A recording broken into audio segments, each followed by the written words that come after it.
আসসালামু আলাইকুম তোমাদের সবাইকে। চট্টগ্রাম বিশ্ববিদ্যালয়ে কিরকম প্রশ্ন হয় জাস্ট এই ক্লাসটা করলে তুমি আইডিয়া করতে পারবা যে আমাকে কোন টপিক আসলে গুরুত্ব দেওয়া উচিত, কোনটা স্কিপ করা উচিত। কারণ অ্যাডমিশনের ক্ষেত্রে অনেক বড় সিলেবাস থাকে, তোমাকে সময় দেওয়া হয় খুব কম। এই শর্ট সময়ের মধ্যে তুমি কোনটা বাছাই করবা, এটাও কিন্তু একটা দক্ষতা, এটাও কিন্তু একটা স্কিল, এটা একটা চালাকি, এটা একটা কৌশল। বুঝতে পারছো? এখন তোমাকে জাস্ট আমি একটা ক্লাসের মধ্যে শেখাই দিব তুমি কোন টপিক বেশি গুরুত্ব দিবা এবং কোন টপিক তুমি মানে দেখবা ঠিকই বা কম গুরুত্ব দিয়ে দেখবা। আমি তোমাকে জাস্ট তোমার অনেকগুলো সময় বাঁচিয়ে দিব। জাস্ট আজকে 1 ঘন্টা আমাকে সময় দিবা, 1 ঘন্টা আমার সময় দিবা। প্রিয় ভাইরা, আমার ক্লাসে দ্রুত যুক্ত হয়ে যাবা। আমি তোমাকে একেবারে স্পষ্ট করে সুন্দর মতো ধরে ধরে জিনিসগুলো শিখাই দিব যাতে তোমার আর কোনো কনফিউশন তৈরি না হয়।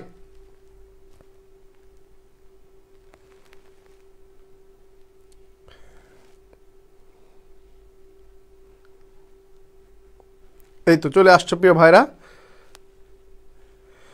আমি আগেই বলে দিয়েছি যে কোন টপিকগুলো তোমাকে পরীক্ষা পড়তে হবে সেগুলো দেখ। প্রশ্নের প্যাটার্ন নিয়ে তো আলোচনা করবো। সবচেয়ে মানে ছবিতে চান্স না ভাই, সত্যি কথা চান্স না, তুমি টপ করবা জাস্ট যদি প্যাটার্নটা ধরতে পারো। মানে প্যাটার্নটা কীরকম হয় এটা যদি তুমি ক্যাচ করতে পারো ভাই, তাহলে তোমাকে চান্স ঠেকায় কে?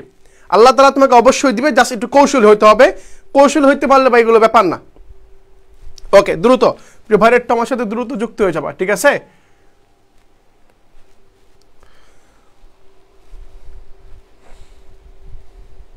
ওকে, দেখতে পাচ্ছি প্রিয় ভাইরা যুক্ত হয়ে যাচ্ছে। একটু দ্রুত তোমার বন্ধুকে একটু মেনশন দিবা। আমরা একেবারে সুন্দর মতো তোমাকে বুঝিয়ে ধরে ধরে বলবো এবং ব্যাখ্যা দেখাবো। শাটল প্রশ্নের মধ্যে কীরকম ব্যাখ্যা থাকতে পারে তোমাকে একটা আইডিয়া দিব। জাস্ট তোমাকে একটা আইডিয়া দিব, একটু দ্রুত আমাদের সাথে যুক্ত হবা।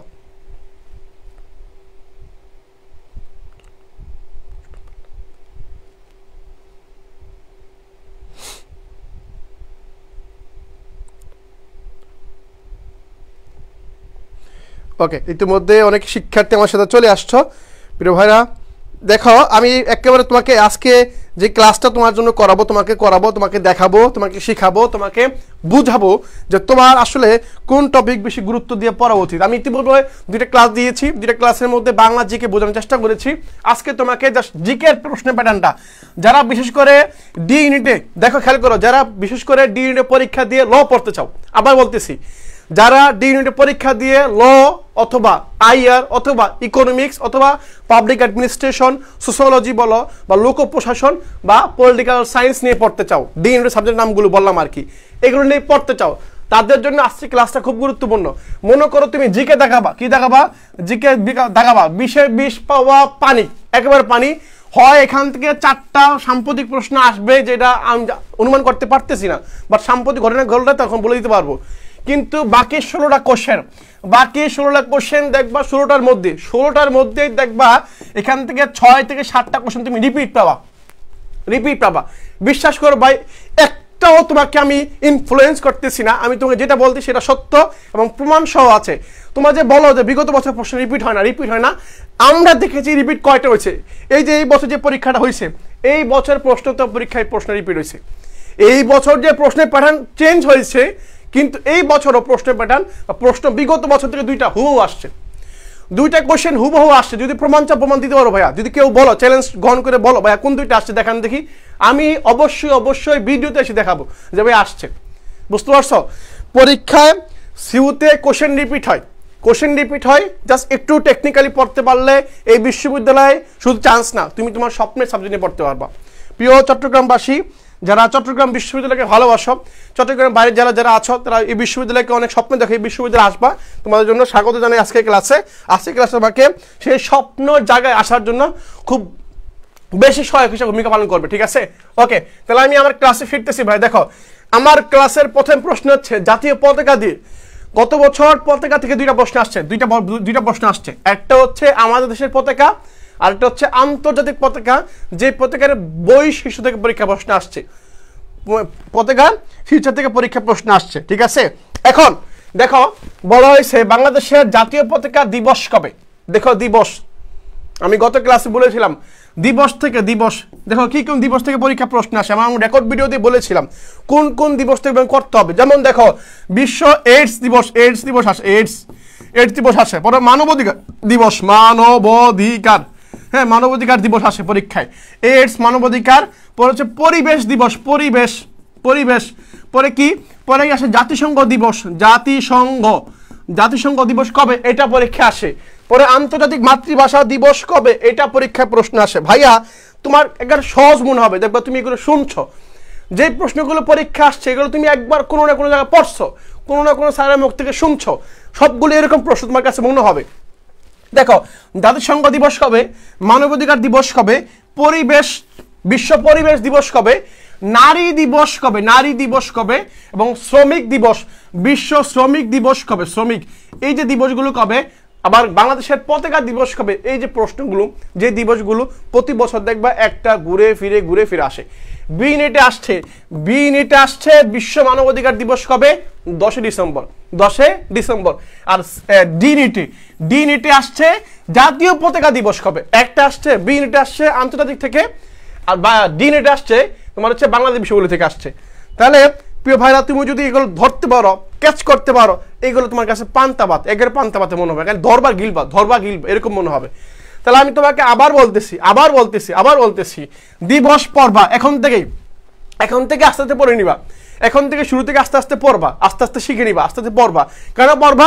পরীক্ষার আগে ঠিক আছে পড়ে নেবা, ঠিক আছে, এখন থেকে যখন তুমি একটা জিনিস দেখে রাখবা, মনে করো আজকে আমি চট্টগ্রাম বিশ্ববিদ্যালয় 0 পয়েন্ট, আমি কখনো চট্টগ্রাম বিশ্ববিদ্যালয় যাই নাই, আজকে আমি গেলাম দেখে আসলাম যে চট্টগ্রাম বিশ্ববিদ্যালয় রোড ম্যাপটা কিরকম, কোন দিক দিয়ে কোন দিকে যায়, কলা ফ্যাকাল্টি কোন দিকে, লাইব্রেরিটা কোন দিকে, তোমার হচ্ছে এই বিবিএ ফ্যাকাল্টিটা কোন দিকে, ল ফ্যাকাল্টিটা কোন দিকে, এগুলো আমি চিনে ফেলছি। আমি যখন দ্বিতীয়বার আসবো আমার কারো হেল্প লাগবে না, আমি নিজে আসতে পারবো, তাই না? নিজে আসতে পারবো না ভাইয়া? হ্যাঁ আসতে পারবো। যদি আমি আসতে পারি তার মানে কি, তুমি যদি এখন দেখে যাও মানবাধিকার দিবস কবে, পরিবেশ দিবস কবে, পাশাপাশি হচ্ছে কি জাতিসংঘ দিবস কবে, নারী দিবস কবে, বিশ্ব শ্রমিক দিবস কবে, এগুলো যদি তুমি এখন দেখে যাও পরীক্ষার আগে তোমার কাছে এগুলো পান্তে পারবো না। বিশ্বাস করো এটাই বাস্তবতা, এটা সত্য ভাইয়া, ঠিক আছে? তাহলে জাতিসংঘ দিবস, নারী দিবস, শ্রমিক দিবস এগুলো হচ্ছে কি তোমাকে এখন থেকে দেখতে হবে একটু করে, ঠিক আছে?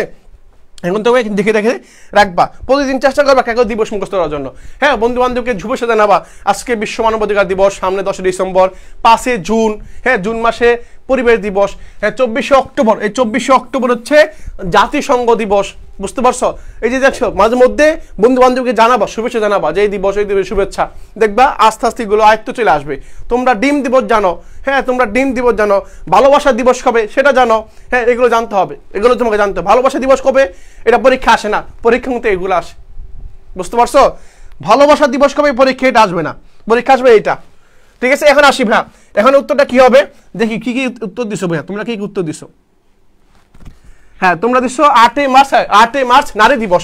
এখন এই যে বাংলাদেশ জাতীয় পতাকা দিবস হচ্ছে 2 মার্চ, মনে রাখবা বাংলাদেশের জাতীয় পতাকার দিবস হচ্ছে 2 মার্চ।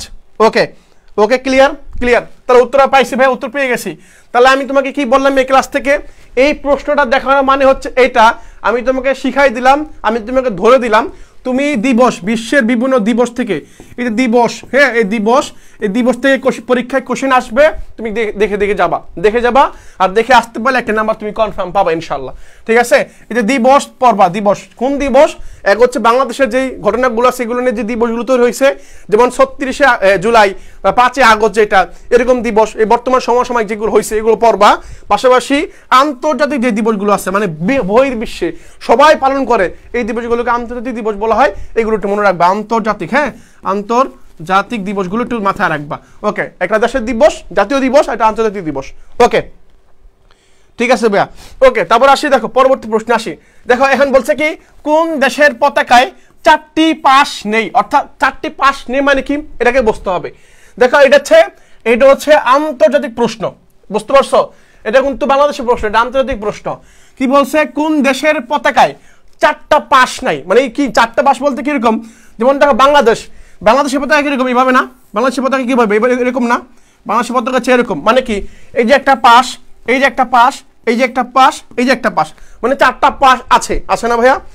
বাংলাদেশের পতাকায় 4টা পাশ আছে, 4টা পাশ আছে, কিন্তু এমন এই নিচে 4টা অপশন দেওয়া আছে ভাইয়া, এই 4টা অপশনের মধ্যে কোন দেশের পতাকায় 4টা পাশ নেই, এই পাশ মানে পরীক্ষায় পাশ এটা বোঝায় নাই, হ্যাঁ মানে 500 মানে অংশ আর কি।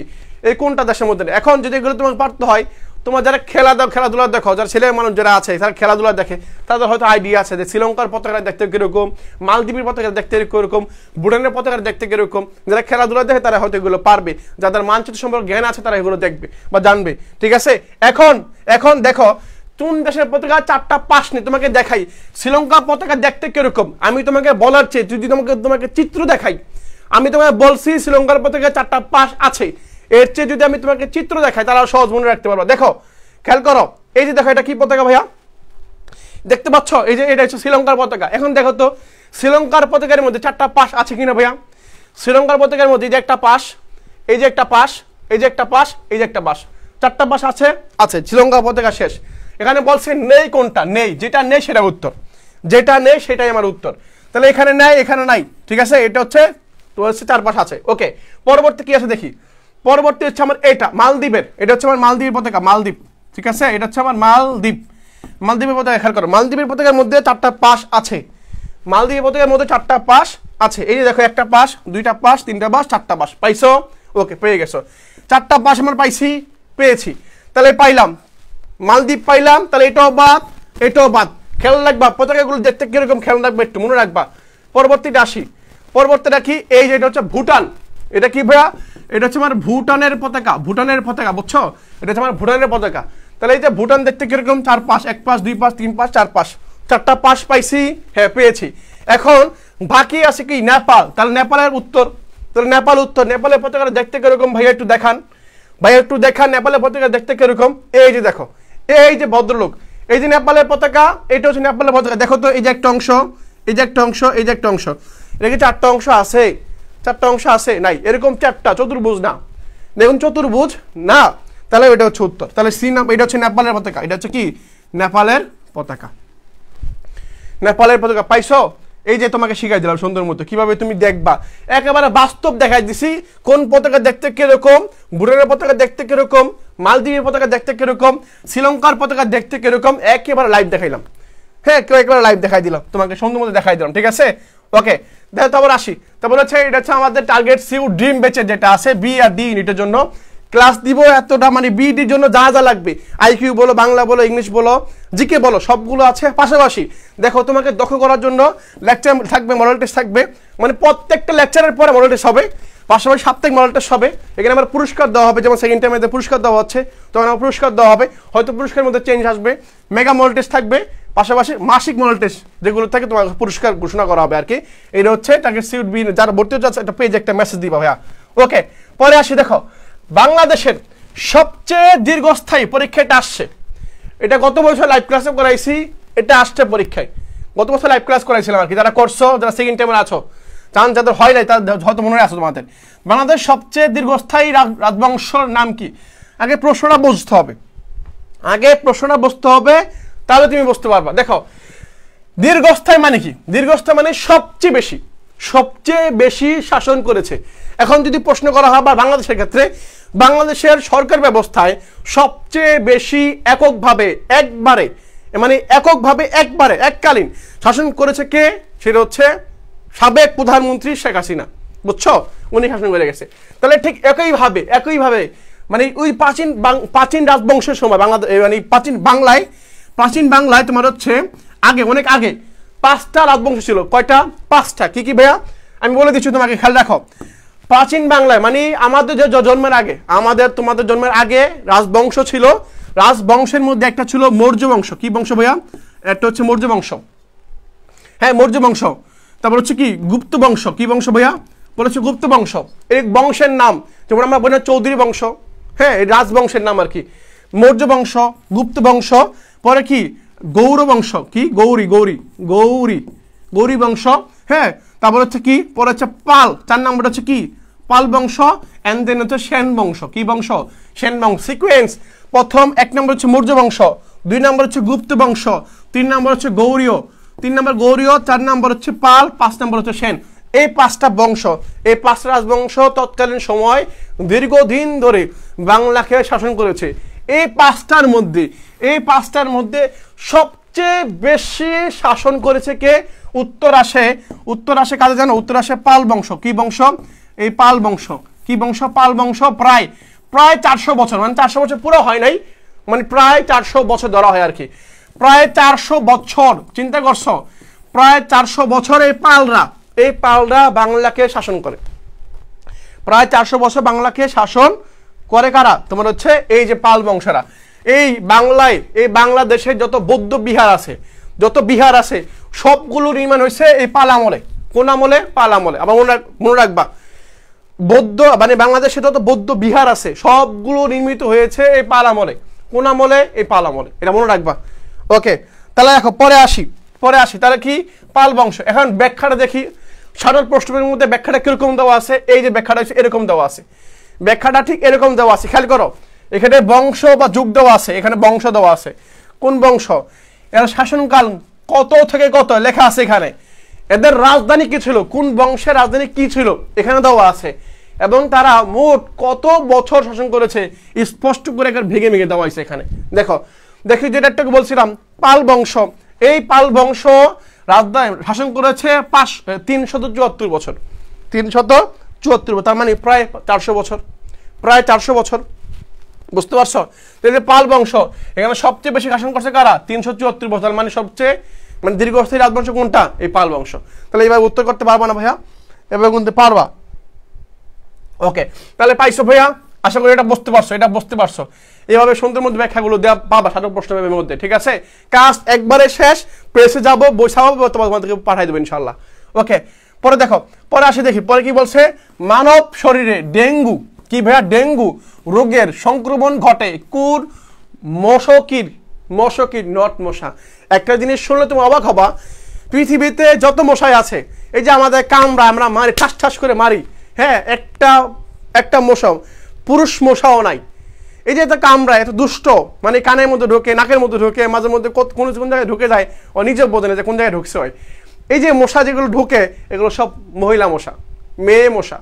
বুঝতে পারছো? সব কিছু মেয়ে মশা। এই দুষ্টমানি করে সবাই, যে মেয়ে মশাগুলো, বুঝছো?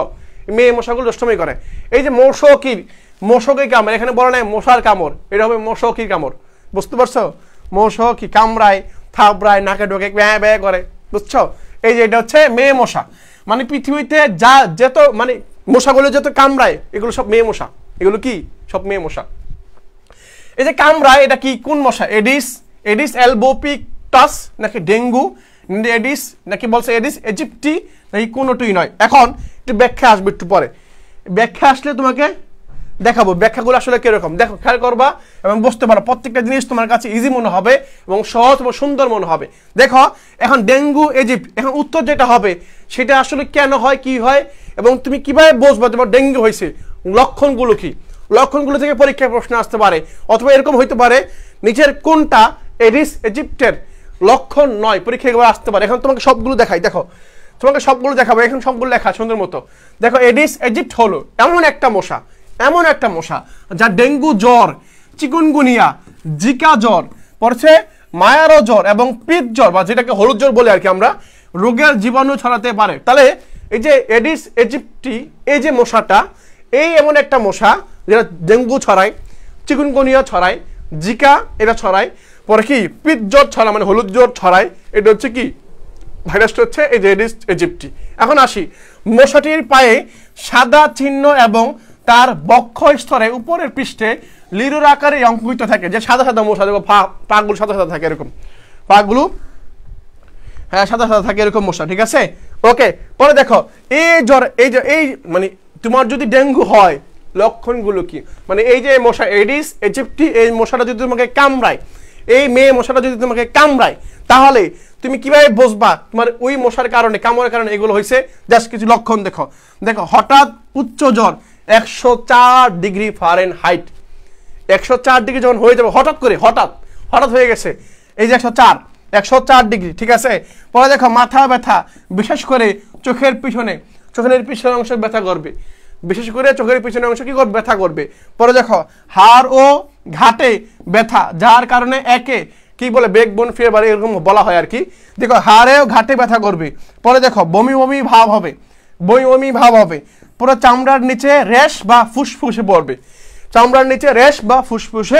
পড়বে, ঠিক আছে। এই যে এখন মেয়েদের মশা কামড়াইতে বলছি, এখন কমেন্ট বক্সে ছেলে আসা মেয়েদের কামড়াচ্ছে।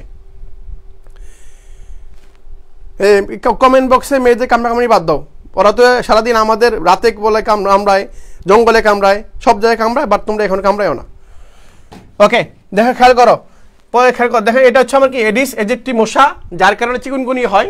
তারপর হচ্ছে আমার কি জিকা জ্বর হয়, ডেঙ্গু জ্বর হয়। ক্লিয়ার? ওকে ওকে ওকে।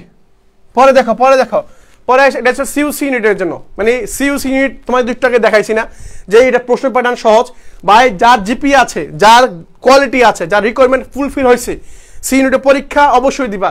সি ইউনিটের প্যাটার্নটা খুবই সহজ, যারা এই টুকটাক ম্যাথ পারো, টুকটাক ম্যাথ পারো, তারা সি ইউনিটের পরীক্ষা দিবা। সি ইউনিটে শুধুমাত্র ইংলিশ, প্রবলেম সলভিং আর অ্যানালিটিক্যাল স্কিল আসে, যার প্রত্যেকটা কোশ্চেনের নাম্বার 2 নাম্বার, একেবারে ইজি কোশ্চেন আসে ভাইয়া। কোনটা মোবাইলের অপ্রয়োজনীয় অংশ, এগুলো পরীক্ষা আসে, বলো তো, সহজ কোশ্চেন পরীক্ষা আসে ভাই। এগুলো যদি সুযোগ হয়, সুযোগ থাকে তাহলে দিও, সুযোগ থাকে যদি থাকে দিও, হ্যাঁ তোমার দিও, সুযোগটা মিস করিও না, ঠিক আছে? ওকে, পরে আসি কৃত্রিম বুদ্ধিমত্তার জনককে। এই যে কৃত্রিম বুদ্ধিমত্তার জনক, বিভিন্ন জনক, তত্ত্বের জনক আসে, তত্ত্বের জনক, এগুলো পরীক্ষায় দেখা যায়। কোন তত্ত্বের জনক? যেমন এবার পরীক্ষা আসছে আমলাতন্ত্রের জনককে, আসছে না ভাইয়া? যারা পরীক্ষা দিচ্ছে তারা হয়তো দেখছো আমলাতন্ত্রের জনককে, আমলাতন্ত্রের জনককে। ওকে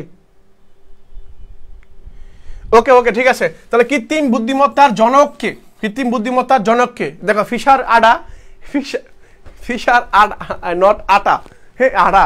পরে হচ্ছে কি অ্যালান টুরিং, পরে হচ্ছে জন ম্যাকার্থি, নাকি অ্যালেন নিউয়েল, এখন দেখো ভাইয়া প্রত্যেকটা কোশ্চেন আস্তে আস্তে সব কিছু ক্লিয়ার হবে, এবং কোন তথ্যের জনককে সবগুলো ক্লিয়ার হবে।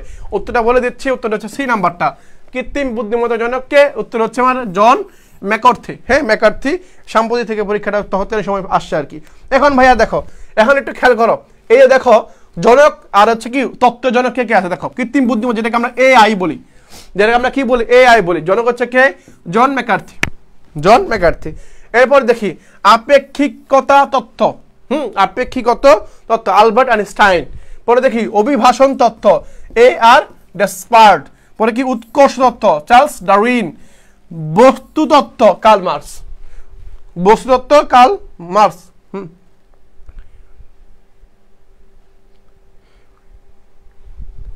ওকে, তাহলে এটা বুঝতে পারছো, বস্তু অথবা উৎকর্ষ তত্ত্ব, অভিভাষণ তত্ত্ব, আপেক্ষিকতা, তারপর হচ্ছে কৃত্রিম বুদ্ধিমত্তা, এগুলো হচ্ছে আমার কি, এগুলো হচ্ছে জনক তত্ত্ব। মনে রাখবা, একটু জাস্ট একটু ঝলক দিলাম তোমাদেরকে, ঠিক আছে? ওকে, পরে আসি, আস্তে আস্তে সবগুলো আসতেছে। দেখো পরে দেখো কি বলছি, আলেকজান্ডারের শিক্ষক কে ছিলেন? এই যে এদের শিক্ষক, প্লেটোর গুরু কে ছিলেন, প্লেটোর শিক্ষক কে ছিলেন, তারপর হচ্ছে কি এরিস্টটলের শিক্ষক কে ছিলেন, পরে হচ্ছে কি তারপর সক্রেটিসের মানে সক্রেটিস ছাত্র কে ছিলেন, শিক্ষক কে ছিলেন, এগুলো থেকে পরীক্ষা মাঝে মধ্যে প্রশ্ন আসে। এখন আজকে এমন একটা টেকনিক শিখাই দিব, জীবনে ভুলবা না। আজকে এমন একটা টেকনিক শিখাই দিব, আজ কখনো তোমার ভুল হবে না, ভুলবা না। এই যে আলেকজান্ডারের শিক্ষক কে ছিলেন, এই সকল প্রশ্নের উত্তর তোমার কাছে পানি মনে হবে। পানি কি? জাস্ট টেকনিকটা খেয়াল করো, এই যে টেকনিকটা হচ্ছে এটা মনে রাখার টেকনিক। কি ভাইয়া? টেকনিকটা হচ্ছে এরকম, স্পা দিয়ে। কি দিয়ে? স্পা দিয়ে। এস্তে সক্রেটিস, এই যে স্পা, এই যে আমরা খাই না স্প্রাইট, খাই না স্প্রাইট খাই, স্পা কি ভাইয়া? স্পা।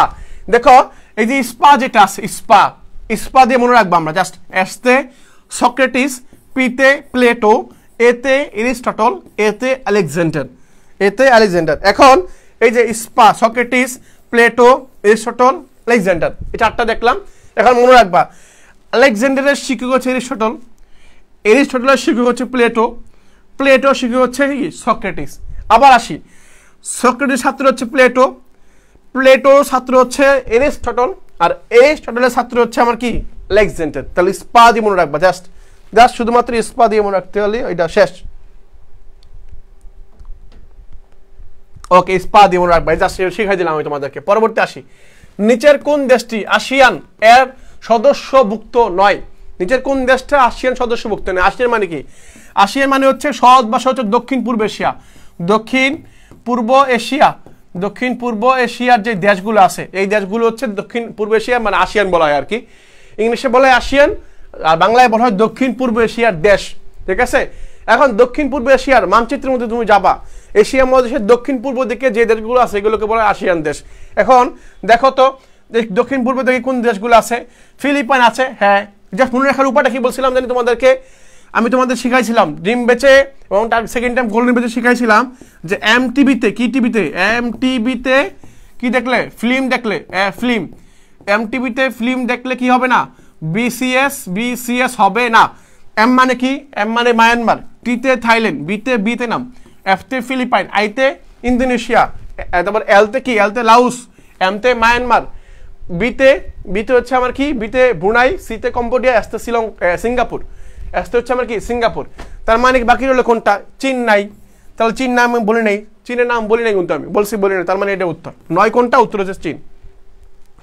এমটিভিতে ফিল্ম দেখলে কি হবে না, বিশেষ হবে না, জাস্ট মনে রাখলে হবে চীন, চায়না বা চীন, এটা হচ্ছে আমার উত্তর। সদস্য নয় কোনটা, উত্তর হচ্ছে চীন, উত্তর হচ্ছে আমার চীন। এবার মনে রাখবার, ঠিক আছে। ওকে, পরবর্তী প্রশ্ন আসি, আমলাতন্ত্রের প্রধান প্রবক্তাকে, এই যে বলছিলাম না আমলাতন্ত্রের জনককে, আমলাতন্ত্রের জনককে পরীক্ষা আসে এগুলা। এই যে আমলাতন্ত্রের জনককে বা প্রধান প্রবক্তাকে, এফ.এম. মার্কস নাকি ম্যাক্স ওয়েবার, রবার্ট প্রেসথাস নাকি হচ্ছে কার্ল মার্কস? কে আমলাতন্ত্রের জনকটা কে? সে হচ্ছে ম্যাক্স ওয়েবার। এই ম্যাক্স ওয়েবার ইনি হচ্ছেন আমলাতন্ত্রের জনক, মনে রাখবো এটা, ঠিক আছে, এটা তোমাকে মনে রাখতে হবে। নেক্সট কোশ্চেন আসি, দেখো আজকে জাস্ট ঝলক তোমাকে দেবো, আস্তে আস্তে সবগুলো আস্তে আস্তে ক্লিয়ার হবে তোমাদের এগুলা ইনশাল্লাহ। দেখো এই যে আমলাতন্ত্র জনককে ভাইয়া ম্যাক্স ওয়েবার, যিনি কোন দেশের, দেশ দিয়ে দিচ্ছে এখানে সুন্দর দেশগুলো, কে কোন দেশের আছে, উনি হচ্ছে জার্মানির। পরে দেখো ঐতিহাসিক বস্তুবাদ কার্ল মার্কস, যেটা হচ্ছে কি এই যে জার্মানির। পরে বৈজ্ঞানিক ব্যবস্থাপনা ফ্রেডরিক টেইলর। পরে কি বলছে, ব্যবস্থাপনাগত কার্যক্রম তত্ত্ব হেনরি ফোয়েল। পরে ক্ষমতার বিভাজন তত্ত্ব মন্টেস্কুই, এটা হচ্ছে ফ্রান্সের, উনি হচ্ছেন ফ্রান্সের, এই তো। তাহলে বুঝতে পারছো, তাহলে যে মন্টেস্কু ক্ষমতা বিভাজন, পাওয়ার, এই যে পাওয়ার ডিফরেস্টেশন, এরকম একটা মানে ডিভাইডেশন, ক্ষমতার বিভাজন তত্ত্ব, এটা হচ্ছে মন্টেস্কুর, এটা উনি হচ্ছে ফ্রান্সের। উনি কোন দেশের, উনি হচ্ছে ফ্রান্সের। ওকে, বুঝতে পারছো। পরে দেখো নিচের কোন দেশটি ভূমধ্যসাগর তীরে অবস্থিত, নিচের কোন দেশটা ভূমধ্যসাগর তীরে অবস্থিত, একটু খেয়াল করো, একটু বুঝতে পারবো। দেখো এখন কি বলছে, রোমানিয়া, চেক প্রজাতন্ত্র, মিশর, পোল্যান্ড। এখন এইগুলো পারতে হলে তোমাকে অবশ্যই মানচিত্র সম্পর্কে জ্ঞান রাখতে হবে, মানচিত্র সম্পর্কে তোমাকে কি রাখতে হবে, জ্ঞান রাখতে হবে। নিচের কোন দেশটি ভূমধ্যসাগরের তীরে অবস্থিত, খেয়াল করো কি বলছে, ভূমধ্যসাগরের তীরে অবস্থিত। এখন যদি এটা হয় তাহলে অবশ্যই তোমাকে দেখতে হবে ভূমধ্যসাগর তীরে কি কোন কোন দেশ আছে। এটা তুমি বই পড়ে মুখস্থ করতে পারবে না, এটা তোমাকে মানচিত্রে দেখতে হবে, বই পড়ে গেলে মুখস্থ করতে পারবে না, না না, ঠিক আছে। ওকে, তাহলে দেখো, তাহলে রোমানিয়া নাই, রোমানিয়া অনেক পরে, চেক প্রজাতন্ত্র এটাও নাই, পোল্যান্ড তো এই পাশে, এটাও নাই। এই যে ভূমধ্যসাগর বা যেটাকে আমরা বলি মেডিটেরিয়ান সি, যেটা ইউরোপ মহাদেশের সাথে, এটা হচ্ছে এই যে মিশর, এটা হচ্ছে আমার মিশর। এটা কি ভাইয়া,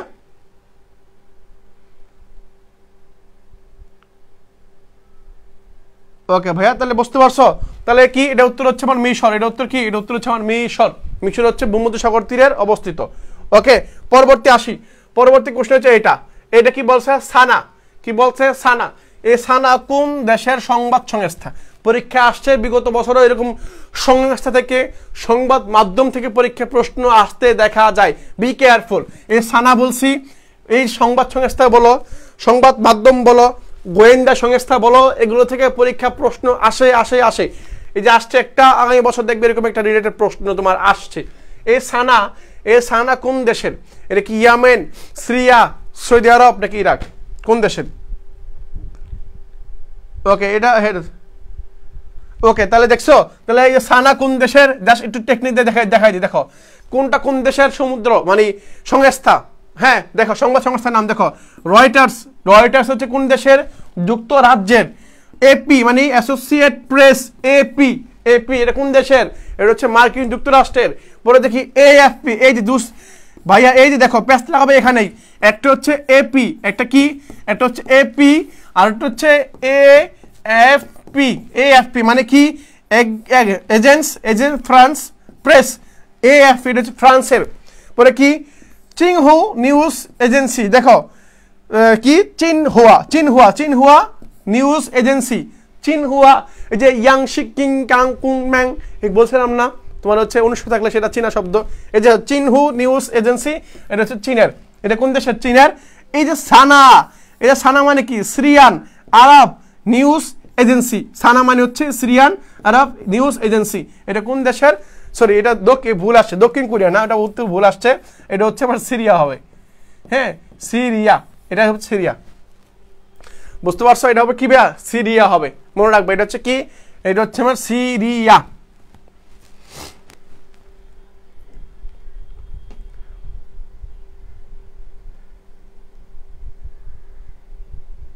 ওকে, এটা সিরিয়া হবে, ঠিক আছে? মনে রাখবে এটা কি ভাইয়া? এটা হচ্ছে আমার সিরিয়া।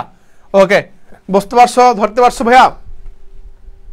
ওকে, তাহলে এই যে দেখো কোশ্চেনগুলো যেগুলো দেখাইছি, দিবস থেকে দেখাইছি, তত্ত্বের জনক কে কে এটা দেখাইলাম, মানচিত্র সম্পর্কে জ্ঞান রাখতে হবে, বিভিন্ন সংগঠন যেমন আসিয়ান, সার্ক বলো, এডিবি বলো, তারপর এএফপি বলো, ব্রিক্স বলো, এই ন্যাটো বলো, জিসিসি বলো, যেই সংগঠনগুলো আছে এগুলো দেখবা, এগুলো থেকে পরীক্ষায় প্রশ্ন আসে, বিভিন্ন সংবাদ সংস্থা থেকে পরীক্ষায় প্রশ্ন আসে, বিভিন্ন এই যে মশা টশা যেগুলো বললাম, ভাইরাস টাইরাস, এগুলো থেকে পরীক্ষায় প্রশ্ন আসে, এগুলো একটু দেখে রাখবা, ঠিক আছে? এগুলো একটু দেখে রাখবা, তাহলে দেখবা আটকাতে পারবে না তোমাকে। সুন্দর মতো তুমি যেটাতে স্ট্রং সেটাতে বেশি সময় দিবা, বাকিগুলো তোমাকে দেখতে হবে, সবগুলো দেখতে হবে, কারণ তোমার স্ট্রং পয়েন্টে যদি তোমার নাম্বার কমাইতে না পারে, এটা যাতে মাথায় থাকে, এটা যাতে মাথায় থাকে।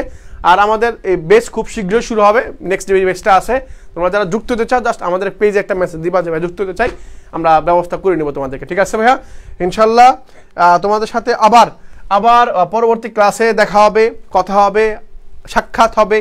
আবার এরকম গুরুত্বপূর্ণ তথ্যগুলো যেগুলো সিইউতে আসে, সিইউর পাশাপাশি অন্য বিশ্ববিদ্যালয়ে যেগুলো আসে, তোমাদের দেখানোর চেষ্টা করব, যাতে করে তুমি তোমার জায়গাটাকে সুন্দর মতো শক্ত করতে পারো, তোমার জায়গাটা কেউ যাতে নিতে না পারে সেইভাবে আঁকড়ে ধরতে হবে। আর আঁকড়ে ধরেই ক্লাস নিয়মিত করতে হবে, পরিশ্রম করতে হবে, লেগে থাকতে হবে। তাহলে দেখবা অ্যাট দ্য লাস্ট মোমেন্টে গিয়া এটা সুসংবাদ তোমার কাছে পৌঁছাবে ইনশাল্লাহ। সেই প্রত্যাশা ব্যক্ত করে আজকে ক্লাসটাকে আমরা শেষ করছি এখানেই। দেখা হবে পরবর্তী ক্লাসে। আল্লাহ হাফেজ, আসসালামু আলাইকুম।